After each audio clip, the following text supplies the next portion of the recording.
Confirm किया गया। यानी कि नुकसान मुझे लगता है कि फिनिक्स का थोड़ा सा ज्यादा हुआ है इस पर्टिकुलर फाइट के बीच में, पर वहीं पर मेटा निंजा फ्यूरियस बिल्कुल वो प्लेयर फंस गया और मल्टीपल दिशाओं से वाइल्ड फैंग्स और उन्हें जो फ्रैग्स हैं उसे कंफर्म करें, और ये दूसरा फ्रैग गॉटन की खाते में। एंड मेटा निंजा अब अपने प्लेयर्स को उन्हें रिकॉल करने की जरूरत पड़ने वाली है। जो 3 प्लेयर्स थे वो डाउन हो गए, एलिमिनेट हो गए, और mad Kings versus team reckoning एक अलग दिशा में उनकी फाइट। तो मिलियंस फिलहाल ऑफ गार्ड पकड़े जा चुके हैं खिलाड़ी के गिरने के बाद। हेस्परॉस उनके कंधे पे थोड़ा ज्यादा भार, और वो भी पूरे पिन पॉइंट सिचुएशन में फंसे हुए हैं, उन्हें वहां से निकलने का मौका ना मिल पाया, इसका ध्यान रखा गया। ग्रेनेड का इंपैक्ट भी वहां पे ढूंढना चाह रहे थे आसान हुआ नहीं। स्प्रिकॉट बहुत ज्यादा ऊपर में चले गए, साइड लाइन से वो लेंस जिनका साथ मिला है। हालांकि कान्हा ट्राई करना पड़ेगा कि जल्द से जल्द अपोनेंट को और परेशान करके जा पाए, रिवाइवल यहाँ पे दे के जा पाए। क्रॉस के गिरने के साथ ये कार्य आसान तो हो गया है, लेकिन कंफर्मेशन निकालने के चक्कर में बैकलाइन में लेंस को एटलीस्ट रिवाइवल मिल रहा है।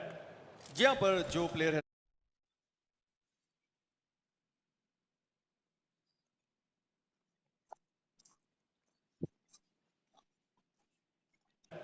जहां पर जो प्लेयर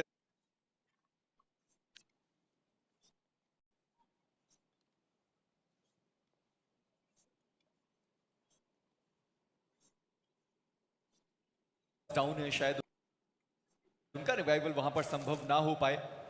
पर मोक्ष, ये सारे प्लेयर्स थोड़ी देर पहले हमने इनको एलिमिनेट होते हुए देखा, पर ईवो एक्स के जो प्लेयर हैं वो भी मैड किंग्स के साथ फाइट ले रहे हैं। चलिए इस बार तो ये बात तय रही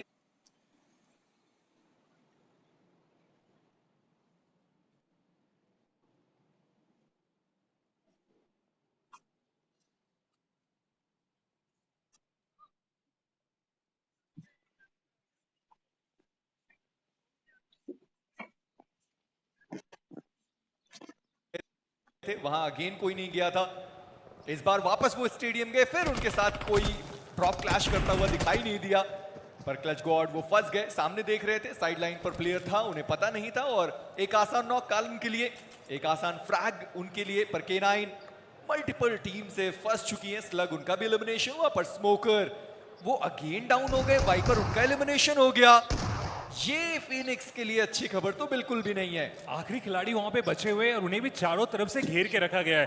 वो रिकॉल ना देना सीधा एलिमिनेशन का द्वार खोल सकता है यहाँ पे फिनिक्स के लिए। सोमराज को आप देखिए अकेले यहाँ पे फंसे हुए, उनका ट्राई जरूर यहाँ से रहेगा कि साइड लाइन से निकल के जा पाए, एटलीस्ट एक खिलाड़ी को वो रिकॉल दे सके।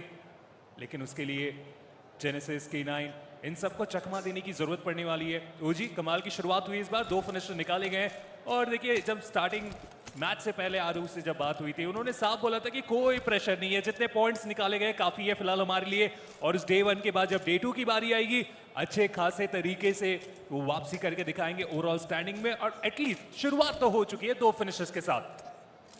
जी हाँ, और ये पहला मैच है ओरंगुटान का, तो थोड़ा अगर वो रिस्क भी लेना चाहें तो वो ले सकते हैं। कल के जो मुकाबले थे वहां पर भी ठीक ठाक तरीके से जो पॉइंट्स थे वो जरूर निकाले गए। पर आरू अगेन वो नदन एजेस पर है। कल का जो पहला राउंडो था वहां उनको हमने नदन एजेस जाते हुए देखा था। जब दूसरा राउंडो आया तो वो प्लेयर सदन एजेस के रिकॉल टावर पर था। और फायदा दोनों ही राउंडो के मैच में थोड़ा थोड़ा जरूर उनको मिला था। एक बार फिर से वही कोशिश रहने वाली है। पर फॉर वुल्व्स और इनके लिए भी चुनौतियां धीरे ही सही, पर अब बढ़ थोड़ा सा ज्यादा रहा है, क्योंकि 22 टोटल पॉइंट्स के साथ हैं। नंबर ऑफ मैचेस इन्होंने थोड़े से ज्यादा खेले हैं। और यहाँ एक बार फिर से ड्रॉप क्लैश की जो बारी थी वो आई, अपने IGL भालू को गवाया गया। हालांकि रिकॉल था उनके पास, वो रिकॉल उन्हें मिल चुका है। पर फॉर वुल्व्स जरूरी है कि कम से कम आज के इस 3 मैच में अपने आप को 50 के ऊपर लेकर जाएं, ताकि कल उनके लिए आसान हो पाए। जी हाँ, 7वां मैच उनका फिलहाल चल रहा है, और ऐसे में धीरे धीरे करके जो पॉइंट्स की डिमांड है, एवरेजेस की आप बात कर ले, 4 रूल के लिए बहुत बढ़ता चला जा रहा है। और ये वही टीम है मेजी जो हमने कितनी बार इस टीम को टॉप 5 में आते हुए देखा था। अच्छे खासे फिनिशर्स को वो निकाल के गए थे वेस्ट IGL के उस लिस्ट में। भालू अब थोड़े से नीचे की ओर जा रहे हैं, बट फिनिक्स के सोमराज उनका एलिमिनेशन होता हुआ 16वें स्थान पे इस राउंडो की समाप्ति होती हुई। और ये बहुत बुरी खबर है, एक राउंडो आपने गवा दिया है जो कमबैक करने के लिए पॉइंट्स की सबसे अच्छी जो कोशिश होती है राउंडो में, उसे अच्छे तरीके से वो जस्टिफाई नहीं कर पाया इस मैप में। और मैं सोच रहा हूँ कि रिकॉल करने के बाद आखिर प्लेयर कहाँ चले गए कि वापस वो प्लेयर फाइट के अंदर पहुंच गए, और वहां से जो उनका एलिमिनेशन था वो हमने देखा। ये तो बुरी खबर रही फीनिक्स के लिए और उनके फैंस के लिए। पर जेनेसिस काफी ज्यादा ओपन में गए, फिर उनको बचाने की कोशिश करी गई हंटर्स के द्वारा, पर जब तक वो पहुंच पाते बस गॉड वो तैयार थे। हंटर्स को भी डाउन किया, उनका भी एलिमिनेशन। ओरंगुटान 4 फिनिशेस के साथ। दूसरे साइड पर 4 वुल्व्स, उनके भी प्लेयर हैं नूब, वो गिर गए। भालू जिन्हें थोड़ी देर पहले रिकॉल किया गया था वो प्लेयर यहां पर गिर गया है, पर नोबी उनका मोलोटॉव अपने ही प्लेयर को वो गिरा बैठे। और ये गलत खबर रहने वाली ग्रेनेड, हालांकि सही वक्त में सही जगह नीश उन्हें गिराया गया। कंफर्मेशन भी ढूंढ लेंगे फिनिक्स, उन्हें वहां पे रिवॉल्व मिलने वाला, बट बैकलाइन से वाइल्ड फैंग, क्या वो यहाँ पे थर्ड पार्टी करने के इरादे से आ रहे? स्प्रे गॉड, जी हाँ, बट इस और ना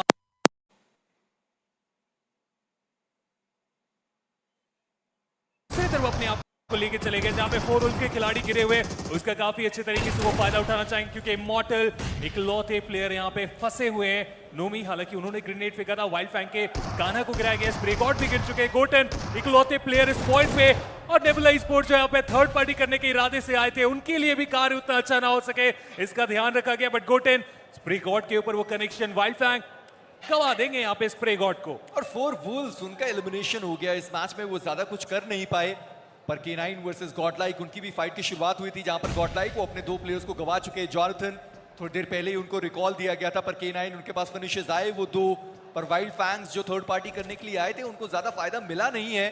कॉटन अकेले प्लेयर बचे हुए, 6 फिनिशेस निकाले गए इस पर्टिकुलर खिलाड़ी के द्वारा। नॉट टोटल वाइल्ड फैंग्स के थोड़ा और बढ़िया हो सकता था, दरवाजे से टकरा कर वापस वो अंदर आया, पर गॉटन वो यहाँ पर फंस गए। गॉटन डाउन और मुक्केबाजी उनके साथ करी गई। गॉटन वो और नेबुला के पास वो 4, पर गॉडलाइक को जो दोनों प्लेयर्स डाउन हुए थे वापस बुला लिया गया इस मैदान के अंदर।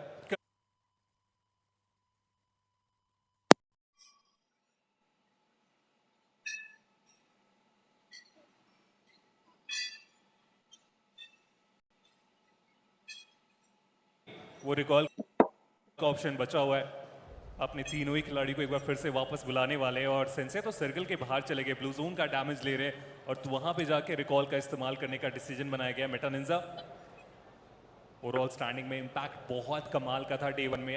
आश रहेगी कि अपने जो 3 मैचेस आज के दिन पे खेल रहे, एक बार फिर से उस कहानी को दोहरा दे। लेकिन जब 2 बेहतर टीम एक दूसरे के आमने सामने आ जाएंगे तो कहानी किन की बेहतर होगी? एक तरफ LEFP, जिन्होंने कल के 6 मैचेस में 5 मैचेस में अच्छे खासे पॉइंट्स कमाए, और दूसरी तरफ मेटा निंजा जो ओवरऑल स्टैंडिंग में बहुत बैलेंस चल रहे हैं। मजेदार ये बैटल होने वाला है, हालांकि जल्दबाजी करने की कोशिश इस पॉइंट पे की नहीं जा रही है।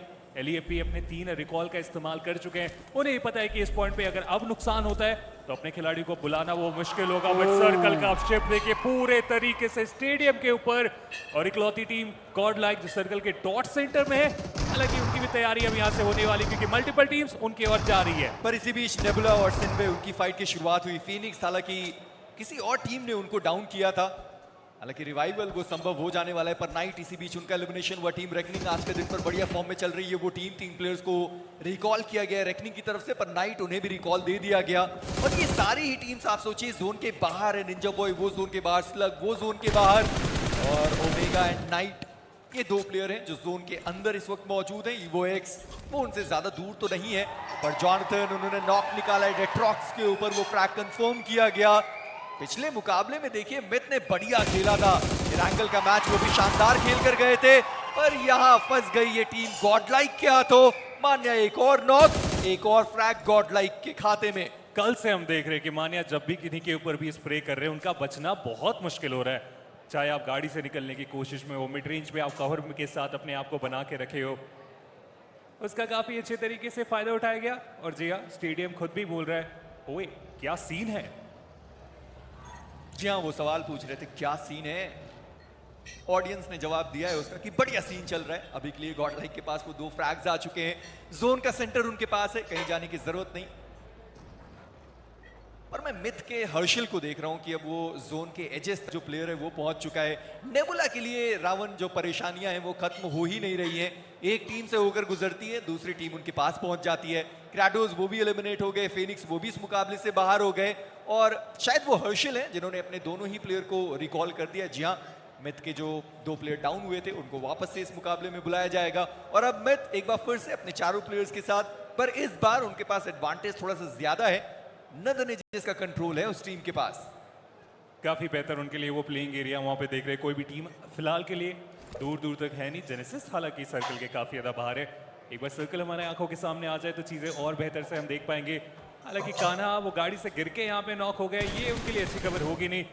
जेनेसिस फ्यूरी उनका कंफर्मेशन हुआ, हंटर को भी एक स्प्रे में मानो ओजी ने परेशान कर दिया और यही वो कारण है जिसके वजह से जेनेसिस बहुत लेट आ रहे सर्कल में। रिकॉल करने का जो प्लान था वो काफी दूर सर्कल से, और अब जाके वो एंट्री बनाई जा रही है। दो खिलाड़ी ऑलमोस्ट एजेस पे आ चुके हैं, बचे हुए दो खिलाड़ी अभी भी ब्लू जोन के काफी ज्यादा बाहर।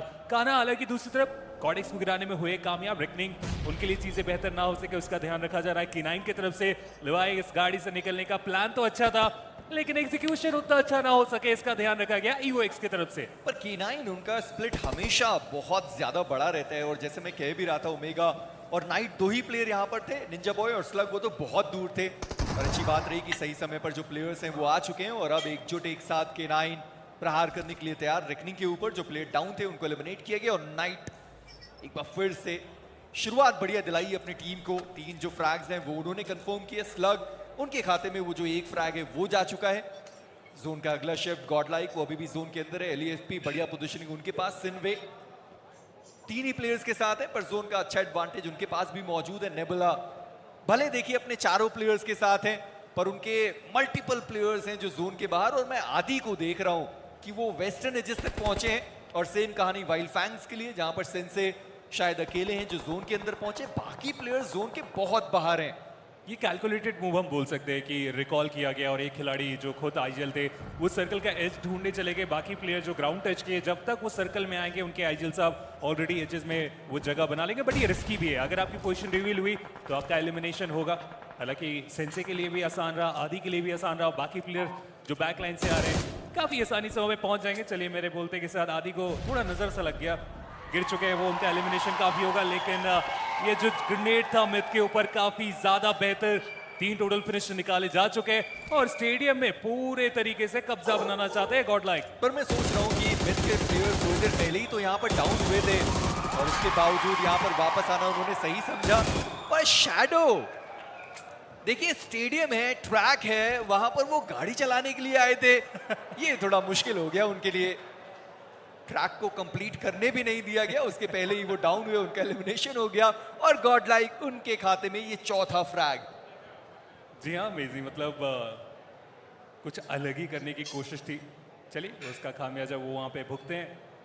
चौथे स्टेज की तरफ जाने से पहले जो टीम्स अभी भी एजेस में फंसे हुए हैं या सर्कल के जो बाहर है उन्हें जल्द से जल्द वो एरिया अपने लिए ढूंढने की जरूरत पड़ने वाली है। ट्रॉय तो मिलियंस कोई दिक्कत का विषय है नहीं, इनिशियल फिनिशेस जो चाह रहे थे वो इन्हें मिल चुका है। सर्कल का बहुत अच्छा हिस्सा है, गाड़ियों में कोई कमी रखी नहीं गई है। ग्रेनेड स्मोक्स अच्छे तरीके से लूट ही करके इंतजार कर रहे हैं और ट्रॉय तो मिलियंस चाहेंगे कि एक बड़ा मैच उनके लिए यहाँ से जरूर बने, क्योंकि वो सर्वाइवल गेम हम देख रहे हैं। चिकन डिनर भी आज के दिन पे हमने देखा, लेकिन अभी भी जो जंप चाह रहे हैं ना वो नहीं आ पा रहा। उसका कारण साफ है कि फिनिशर्स के लिए नहीं जा रहे हैं, बहुत ज्यादा होल्ड करके खेल रहे हैं, जिसके वजह से अभी भी टॉप 16 मानो उनके लिए आसान हुआ नहीं है। पर टीम जेनेसिस और K9 अब वो एक दूसरे के सामने है। फ्यूरी उनको मौका दिया इस मुकाबले में खेलने के लिए और देखना ये कि जेनेसिस के लिए ये कितना सही हो सकता है। वाइपर उन्होंने प्लेयर को स्पॉट किया है, नाइट को डैमेज देने की कोशिश करी गई पर शॉट्स वो कनेक्ट नहीं हुए। निंजा बॉय तो उनके बाहर से वो प्लेयर रोटेट करना चाहते हैं, चलिए आसानी से वो प्लेयर अपने रोटेशन को कंप्लीट करता हुआ। K9 के वो दोनों ही प्लेयर्स जोन के बाहर थे, अब जोन के अंदर पहुंच चुके हैं। जेनेसिस चारों ही प्लेयर्स जोन के अंदर। देखना चाहूंगा कि क्या अभी भी ये फाइट एग्जीक्यूट की जाएगी और वाइपर बढ़िया स्प्रे कंट्रोल, ओमेगा को डाउन किया और मौका दिया ही नहीं रिवाइव होने का। पर अब सर्कल का शिफ्ट आ चुका है और दोनों ही टीम जोन के बाहर।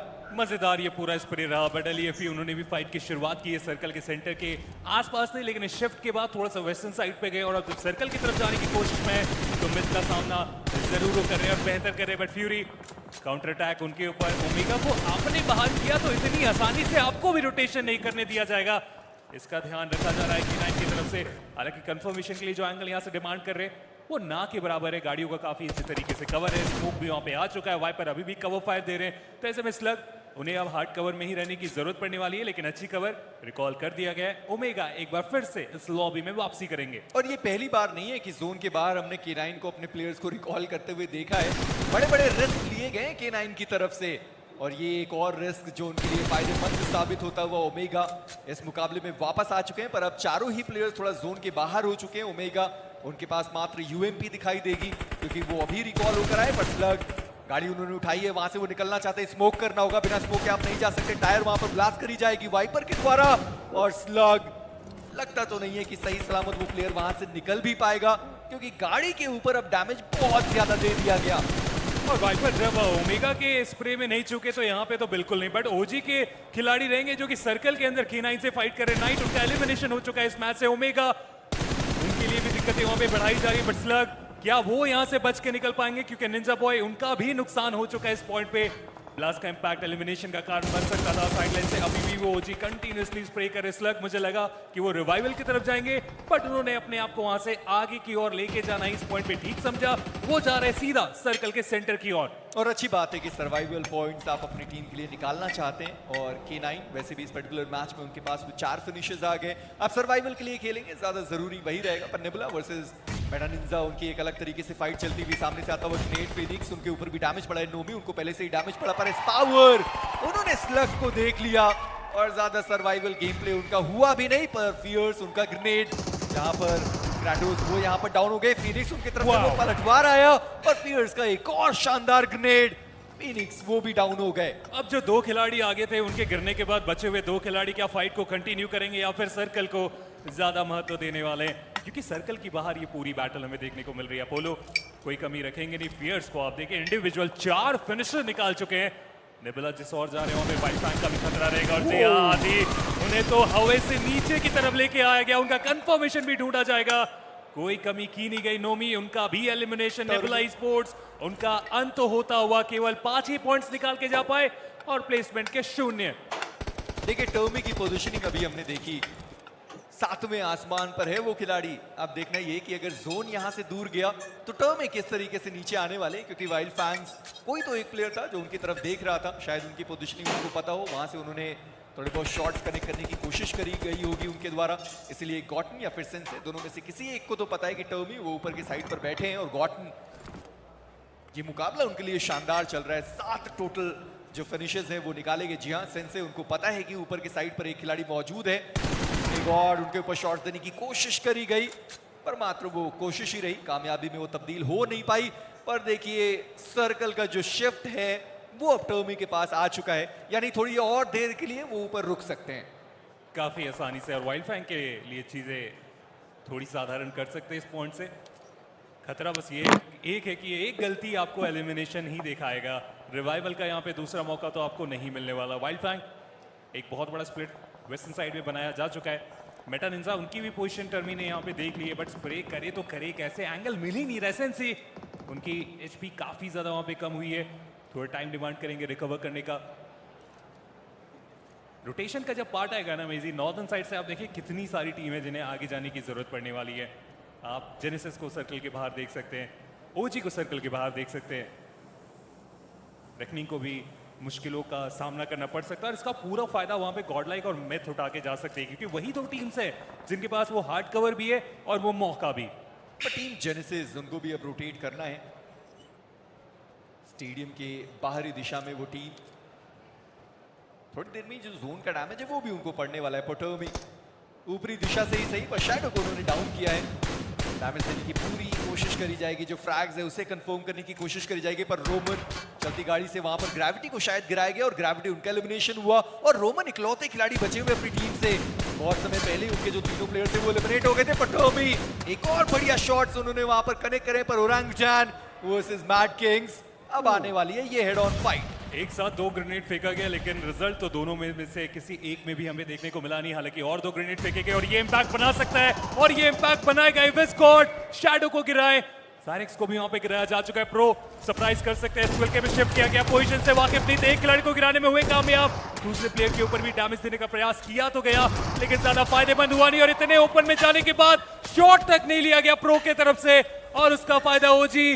12 टोटल फिनिशर्स यहाँ पे निकाले जा चुके हैं, विस्कॉट अकेले के वो 6 फिनिशर निकालेंगे, और विस्गॉड एक अलग फॉर्म में चल रहा है खिलाड़ी। कल के दिन पर आप सोचिए कितने सारे फ्रैग्स वो लेकर गए, टूर्नामेंट जो एमवीपी देख रहे थे वहां पर हमने विस्गॉड का नाम देखा था, और शानदार मुकाबला उनके लिए चलता हुआ क्योंकि 6 फिनिशेस अभी तक निकाले, पर टीम जेनेसिस अब उनकी एक बड़ी चुनौती आने वाली है। हंटर्स उन्होंने सीट स्विच किया, चलती गाड़ी से एक प्लेयर आतंकी उनको गिरा दिया गया, पर विज़गॉड उनकी एचपी बहुत ज्यादा डाउन हो चुकी है। ट्रॉय तमिलियन वो भी यहाँ पर थर्ड पार्टी करना चाहते हैं, विज़गॉड उनका एलिमिनेशन हो गया। आतंकी वो अभी भी डाउन है, एकेओपी उनका एक बढ़िया ग्रेनेड वाइपर वो सामने है तो सही, पर वो ग्रेनेड वहां पर कनेक्ट हुआ नहीं। हंटर्स वो इस मुकाबले से बाहर हो गए और अब जेनेसिस वो सैंडविच हो गई टीम।